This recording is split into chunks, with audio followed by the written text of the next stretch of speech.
તો વાત કરીએ આમોદની, તો આમોદ શહેરના મેઇન બજારના જે મધ્યમાં આવેલા જે મહાસુખલાલ જમનાદાસ શાહ દ્વારા જે બનાવવામાં આવેલ ખડિયાળ ટાવર કે જેના સમયના ટકોરા એક સમયે આખા નગરમાં સંભળાતા હતા અને એ ટકોરાના અવાજે વહેલી સવારે ગરીબ લોકો કામે નીકળી જતા હતા.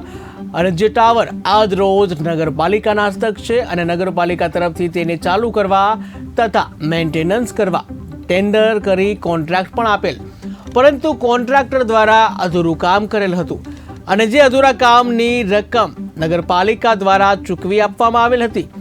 જે કામગીરી પૂર્ણ ન થવાથી આજરોજ જે ટાવરની પેરાપીટ નીચે પડતા સદનસીબે કોઈ ઈજા થઈ નથી.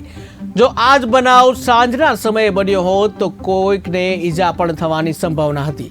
તો જેથી નગરમાં લોકોની માંગ ઉઠવા પામી છે કે આમોદ નગરનું નાક સમાન કહેવાતું ખડિયાળનું ટાવર નગરપાલિકા દ્વારા વહેલી તકે મેન્ટેનન્સ કરાવી ચાલુ કરવામાં આવે.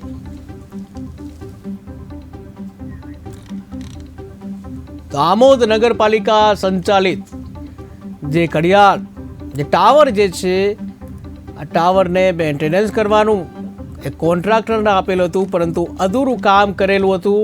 જ્યાં મેન્ટેનન્સ કરવા ટેન્ડર કરી નગરપાલિકા દ્વારા કોન્ટ્રાક્ટ પણ આપવામાં આવ્યો હતો, પરંતુ કોન્ટ્રાક્ટર દ્વારા અધૂરું કામ કરેલ હતું અને જેમાં જે કામગીરી પૂર્ણ ન થવાથી આજરોજ ટાવરની પેરાફીટ નીચે પડતા સદનસીબે કોઈ ઈજા થઈ નહોતી.